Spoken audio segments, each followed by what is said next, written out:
देखो बात नहीं, जो कल पढ़ाए थे, कल हम लोगों ने पढ़ा था वैद्युत बल रेखाओं से संबंधित कुछ बातें।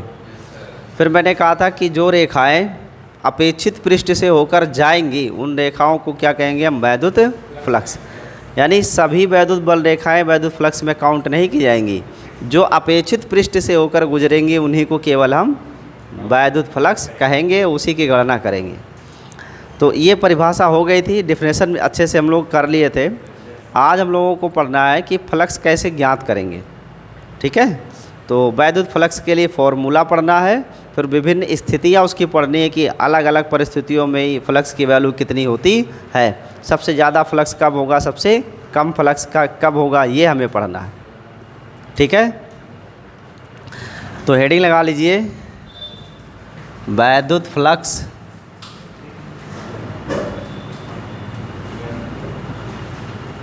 का व्यंजक, वैद्युत फ्लक्स का व्यंजक।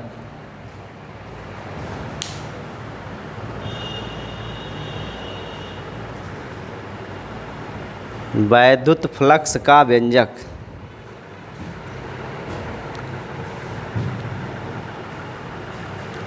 लग गया हेडिंग।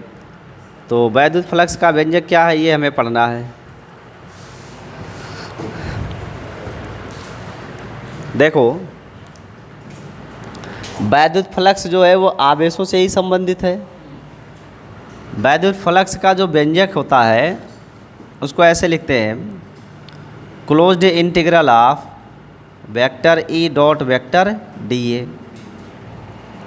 ये जो आप स्फीयर यहाँ बना देते हो ना सर्किल, इसको बोलते हैं क्लोज्ड इंटीग्रल, बंद समाकलन, किसी बंद पृष्ठ के लिए, इसलिए क्लोज्ड इंटीग्रल कहते हैं, ये बंद पृष्ठ के लिए। E dot D A, D A क्या है, कल बताया था, स्मॉल अमाउंट ऑफ एरिया, पूरे पृष्ठ का नहीं, उस भाग का क्षेत्रफल केवल जिसमें से हमें वैद्युत फ्लक्स ज्ञात करना है, सिर्फ उस भाग का क्षेत्रफल लेंगे। अब अगर हम मान लें कि बात नहीं करेगा कोई, ठीक है, ये एक पृष्ठ है और इसके इस भाग पर आवेश है, तो इतने भाग का एरिया हमने डी ए मान रखा है, और जिस किसी आवेश के प्रभाव क्षेत्र में ये रखा गया है उस आवेश के लिए वैद्युत क्षेत्र की तीव्रता वेक्टर ई है। ठीक है, अब वैद्युत बल रेखाएं इसमें से होकर गुजरेंगी, ऐसे ऐसे जो रेखाएं इस पृष्ठ से गुजर रही है उन्हीं को हम वैद्युत फ्लक्स कहेंगे। हम मान लेते हैं कि जो वैद्युत क्षेत्र है वो ऐसे है, वेक्टर ई मान लो, जो क्षेत्रफल है वेक्टर होगा वो ऐसे होगा, पृष्ठ के क्षेत्रफल वेक्टर की दिशा हमेशा पृष्ठ के लंबवत बाहर की ओर होती है। तो हमने लिया कि मान लो वेक्टर डी ए इस डायरेक्शन में है, किस दिशा में, थीटा दिशा में है, तो वैद्युत क्षेत्र की तीव्रता और उस पृष्ठ के एरियल वेक्टर यानी क्षेत्रफल सदिश के बीच में कितने का कोण है, थीटा का कोण है। हम इस इंटीग्रल को तोड़ सकते हैं। अब कैसे, आपने फर्स्ट ईयर में पढ़ा होगा, वेक्टर ए डॉट बी बराबर होता है ए बी कॉस थीटा होता है, तो ऐसे ई डॉट डी ए क्या हो जाएगा, यस, फाई बराबर हो जाएगा closed integral of E D A cosine theta, क्योंकि दोनों ई और डी ए दोनों के बीच का कोण क्या है, थीटा है, इसीलिए यहाँ पे कॉस थीटा लिखा गया। अब इसमें ई क्या है, कांस्टेंट। क्यों कांस्टेंट है, जो वैद्युत क्षेत्र की तीव्रता है वो स्थिर होगी, क्यों, क्योंकि आवेश स्टैटिक है, जो चार्ज है वो क्या है, स्टैटिक है, स्थिर आवेश है, और अगर स्थिर आवेश है तो वैद्युत क्षेत्र की तीव्रता भी स्थिर होगी, उसके मान में परिवर्तन नहीं होगा। तो वैद्युत क्षेत्र की तीव्रता के मान में परिवर्तन नहीं है तो बिल्कुल ये कि अचर राशि की भांति व्यवहार करेगी। और ये जो कास थीटा है ये तो पहले से अचर है। तो जो इंटीग्रल है, इंटीग्रल वास्तव में सम को बताता है, योग को बताता है। किसको बताता है? योग को बताता है। अब योग करने के लिए हम इंटीग्रल का इस्तेमाल करते हैं। आप जानते हो योग उन्हीं राशियों का किया जाएगा जो राशियाँ छोटे छोटे खंडों में क्या हो, बटी हो, उन्हीं को तो जोड़ के संपूर्ण राशि का मान प्राप्त करेंगे। जो खंडों में बटी ही नहीं होगी उसके लिए तो कोई प्रॉब्लम ही नहीं है। तो जो अचर है जैसे ई है, कॉस थीटा है, इसको समाकलन से बाहर कर लिया जाएगा। तो फाई की वैल्यू हो जाएगी ई कॉस थीटा, बाहर कर दिए इंटीग्रल से, सिर्फ क्या बच रहा है 1 इंटू डी ए, जो एरिया है उसका इंटीग्रल करेंगे। अब 1 का इंटीग्रल क्या होता है? 1 का समाकलन सदैव वही संख्या मिलती है या वही अंक प्राप्त होता है जिसके सापेक्ष समाकलन करते हैं। जैसे हमने किसके सापेक्ष कर रखा है? एरिया के सापेक्ष। अगर एरिया यानी क्षेत्रफल के सापेक्ष आप समाकलन करोगे तो 1 के समाकलन के परिणाम स्वरूप आपको क्षेत्रफल ही प्राप्त होगा। तो फाई की वैल्यू आ जाएगी ई कोस थीटा और इंटू ए, इस पूरे का मान क्या होगा? ए हो जाएगा, एरिया हो जाएगा। सो फाई को हम ऐसे लिख सकते हैं ई ए कोसाइन थीटा। यही है वैद्युत फ्लक्स का व्यंजक, फाई बराबर ई ए कोसाइन थीटा। ठीक है। अब ई और ए के बीच की दिशा के अनुसार फाई का मान कभी अधिकतम और कभी न्यूनतम होगा, बदलता रहेगा। कितना अधिकतम हो सकता है, कितना न्यूनतम हो सकता है, वो हम जानना चाहते हैं। तो कोसाइन थीटा का आप ग्राफ जानते हो, ऐसे बनाते हैं, मैक्सिमम से स्टार्ट होता है, फिर 0, फिर मैक्सिमम, फिर ऐसे होता है, फिर ये साइकिल बाई साइकिल ऐसे चलता रहेगा। ऐसे ही तो कोसाइन थीटा का कर्व बनता है, वक्र। ये आपका फाई हो गया और ये हो गया एंगल थीटा। यहाँ पे थीटा की वैल्यू क्या है? 0। यहाँ थीटा की वैल्यू 90 है, यहाँ थीटा की वैल्यू 180 है, यहाँ थीटा की वैल्यू 270 है और इस पॉइंट पर थीटा की वैल्यू 360 है। और जहाँ पर 360 अंश पूरा हो गया वहाँ पे एक साइकिल पूरी हो गई, क्योंकि एक बिंदु पर कितने अंश का कोण बनता है? 360 अंश पर। इसका मतलब ये हुआ कि अगर कोई प्लेट हमारे पास है, जैसे मान लो हमने ये पृष्ठ ले लिया, पेपर है मतलब इसको पृष्ठ मान लो, और ये पृष्ठ पहले ऐसे था। अब हम इस पृष्ठ को ऐसे घुमाना शुरू किए तो कोण बढ़ता गया, फिर बढ़ते बढ़ते बढ़ते बढ़ते पूरा एक चक्कर जब ये लगा लेगा तो कितने डिग्री बन जाएगा? 360 डिग्री का चक्कर हो गया। और 360 डिग्री में देखो, कभी ये पृष्ठ वैद्युत क्षेत्र के समांतर था तो कभी ये वैद्युत क्षेत्र के लंबवत था, कभी वैद्युत क्षेत्र से 45 अंश पे था। तो अलग अलग दिशाओं के लिए वैद्युत फ्लक्स का मान अलग अलग होगा। ठीक है। क्या बनेगा मान? देखो, जब थीटा की वैल्यू 0 तो कास 0 का मान क्या होता है? 1, और यही इसका मैक्सिमम मान होता है, आप जानते हो, +1। ये इसकी मैक्सिमम वैल्यू है। जब थीटा की वैल्यू 90 है तो कोसाइन का मान क्या होगा? 0, कास 90 का मान 0।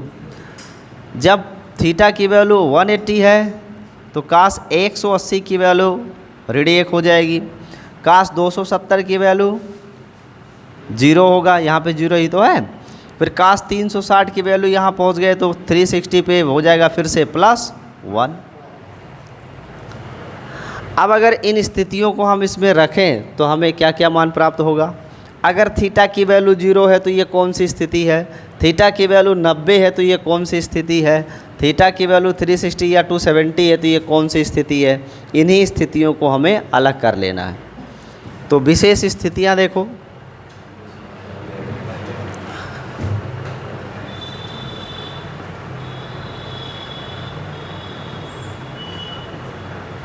जो विशेष स्थितियां हैं उनको हम लिखेंगे। नंबर 1, वैद्युत क्षेत्र वेक्टर ई और क्षेत्रफल वेक्टर ए दोनों एक दूसरे के क्या हो गए?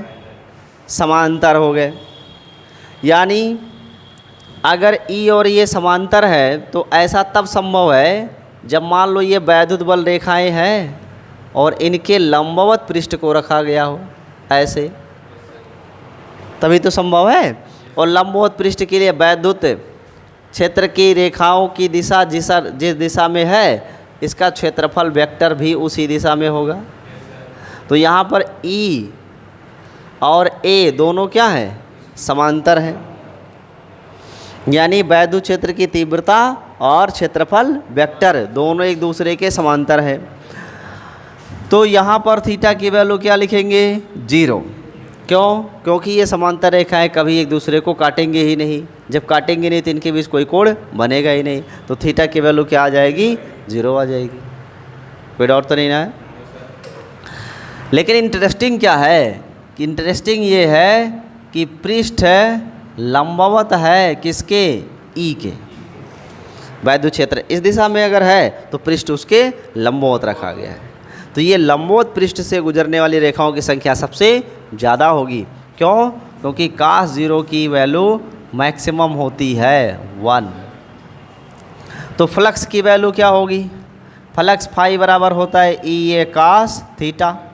तो यहाँ पर फ्लक्स की वैल्यू हो जाएगी ई ए गुणे cos 0, और cos 0 का मैक्सिमम मान 1 होता है, तो फ्लक्स का भी तो मैक्सिमम मान मिलेगा। तो फ्लक्स ई ए इंटू 1, अर्थात मैक्सिमम वैल्यू जो फ्लक्स की है वो हमें मिलेगा वैद्युत क्षेत्र की तीव्रता का परिणाम और गुणे जिस पृष्ठ से गुजर रही है उस पृष्ठ के लिए क्षेत्रफल। तो phi is equal to E into ये इसका मैक्सिमम वैल्यू है। कोई डाउट? अब इसके बाद दूसरी स्थिति देखते हैं हम, शायद ये आ रहा होगा पूरा। सेकंड, दूसरी स्थिति जो है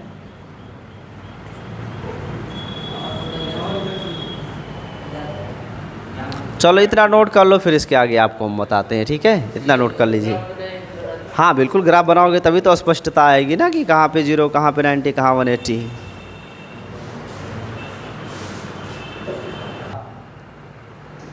देखो ये इसमें बहुत ध्यान से आप बात को याद रखिएगा कि थीटा की वैल्यू 0 है। इसका तात्पर्य ये है कि वैद्युत क्षेत्र की तीव्रता और क्षेत्रफल वेक्टर दोनों समान दिशा में हैं। ये बात स्पष्ट है। अगर ये दोनों समान दिशा में है तो इसका अर्थ यह है कि जो पृष्ठ है, जिस पृष्ठ को मैंने वैद्युत क्षेत्र में रखा है वह वैद्युत क्षेत्र के लंबवत रखा गया है। और जब पृष्ठ को वैद्युत क्षेत्र के लंबवत रखेंगे तो उसमें गुजरने वाली रेखाओं की संख्या सबसे ज़्यादा होगी, और जब रेखाओं की संख्या ज़्यादा होगी तो स्वाभाविक है रेखाओं को ही फ्लक्स कहते हैं, तो फ्लक्स की वैल्यू भी क्या होगी, ज़्यादा होगी। तो मैक्सिमम फ्लक्स कितना होता है, ई इंटू ए होता है। जानकारी स्पष्ट है? बात समझ में आ रही है? नेक्स्ट इसके बाद देखो दूसरी स्थिति जो है सेकंड, वो स्थिति ये है कि वैद्युत क्षेत्र की तीव्रता और क्षेत्रफल वेक्टर दोनों परस्पर लंबवत हो जाए। ई और वेक्टर ये परस्पर क्या है, लंबवत। तो थीटा की वैल्यू 90 हो जाएगा। तो पृष्ठ कैसे रखा गया होगा, यानी अगर वैद्युत क्षेत्र ऐसे है, और बड़ा बनाते हैं थोड़ा सा, ये मान लो वैद्युत क्षेत्र की तीव्रता की दिशा है। वैद्युत क्षेत्र की तीव्रता की दिशा का मतलब है कि आवेश पे लगने वाले बल की दिशा है। तीव्रता का मतलब होता है बल। तो ये जो बल की दिशा है वो हमें देखना है। हम पृष्ठ को कैसे रखें इसमें कि पृष्ठ जो है क्षेत्रफल वेक्टर के साथ 90 का कोण बना दे। इसके लिए पृष्ठ को हमें यहाँ रखना होगा ऐसे, ऐसे। यस, जब हम पृष्ठ को समांतर रखेंगे इस वैद्युत क्षेत्र के, तब इस पृष्ठ का क्षेत्रफल वेक्टर लंबवत बाहर की ओर होगा, और ये होगा वेक्टर ए। अब आप देखोगे तो ए और ई के बीच में कोण कितने अंश का आ रहा है, 90 डिग्री का आ रहा है। ई और ए के बीच का कोण क्या आ रहा है, 90। तो यहाँ पे जो पृष्ठ आपने रखा है वह पृष्ठ वैद्युत क्षेत्र के क्या है, समांतर है। है कि नहीं। यहाँ पृष्ठ को कैसे रखे थे, क्षेत्र के लंबवत। जब पृष्ठ क्षेत्र के लंबवत था तब क्षेत्रफल वेक्टर और वैद्युत क्षेत्र की तीव्रता दोनों की दिशा समान थी, तो ये स्थिति में थीटा की वैल्यू 0 आया। जब पृष्ठ को वैद्युत क्षेत्र के समांतर मैंने रखा तो क्षेत्रफल वेक्टर उसके लंबवत बाहर की ओर हुआ। इस तरीके से ई और ए के बीच का कोण हमें 90 मिल गया।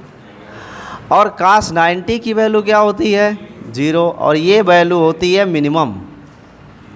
ये वैल्यू क्या होती है, तो हमको न्यूनतम फ्लक्स कितना मिलेगा, उसके लिए phi is equal to E A cos 90 use करोगे, क्योंकि थीटा की वैल्यू 90 है। सो मिनिमम वैल्यू फ्लक्स की मिलेगी ई इंटू ए गुणे cos 90 की वैल्यू 0। तो मैक्सिमम फ्लक्स से अब हम मिनिमम फ्लक्स को पहुंच गए हैं, और वो वैल्यू हमें क्या मिल रही है, 0 मिला। बात स्पष्ट है। प्रैक्टिकली भी आप समझ सकते हो, व्यवहारिक रूप से भी, कि अगर वैद्युत क्षेत्र इस दिशा में ऐसे है और आपने ऐसे समांतर पृष्ठ डाल दिया तो सारी रेखाएं ऊपर नीचे से गुजर जाएंगी, पृष्ठ में से होकर रेखाएं गुजरेंगे ही नहीं। बड़ी संख्या में रेखा पृष्ठ से नहीं गुजरेगी, तो फ्लक्स की वैल्यू भी क्या होगी, नहीं मिलेगी। और फ्लक्स की वैल्यू कितनी मिल रही है, 0, मतलब नो लाइन। ये आइडियल है, ये आदर्श है, ठीक है। अब इसके बाद एक और शर्त है कि थीटा की वैल्यू कितनी आ जाए, 180, तब क्या होगा। तीसरी शर्त, तीसरी स्थिति क्या है, तीसरी स्थिति के लिए थीटा की वैल्यू क्या लाना चाहिए भाई, 180। अब ज़रा बताओ 180 कैसे हो सकता है थीटा की वैल्यू, क्या क्या करेंगे।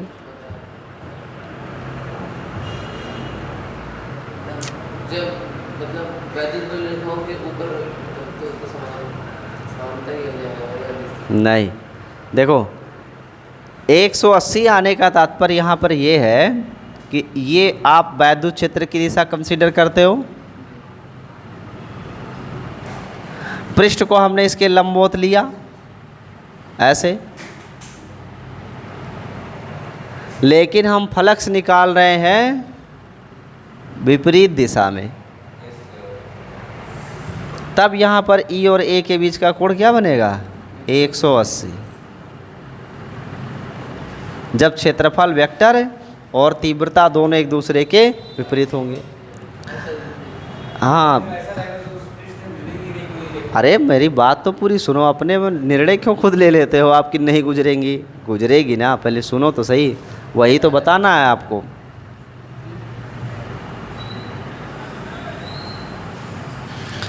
तो यह एक पृष्ठ था, इसे वैद्युत क्षेत्र में रखा गया। 180 का तात्पर्य ये हुआ कि क्षेत्रफल वेक्टर को विपरीत लेंगे, किसके, वैद्युत क्षेत्र के, अपोजिट लेंगे। इसका मतलब जो रेखा आप इस पृष्ठ के बाहर देख रहे हो वो रेखा इंटर करके गई होगी इसमें से ना, कि अपने आप पहुंच गई होगी दूसरी तरफ। भाई प्रवेश किया होगा तभी तो बाहर गई आगे।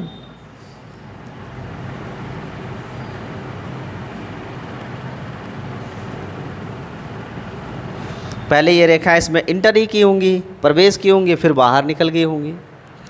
जब हम अपोजिट डायरेक्शन में लेते हैं तो cos 180 की वैल्यू होती है ऋण 1, और तब अगर आप फ्लक्स लिखोगे तो ई ए cos 180 का प्रयोग करोगे तो फ्लक्स की वैल्यू आएगी ई ए इंटू -1, तो फाई की वैल्यू आ जाएगी नेगेटिव ई ए।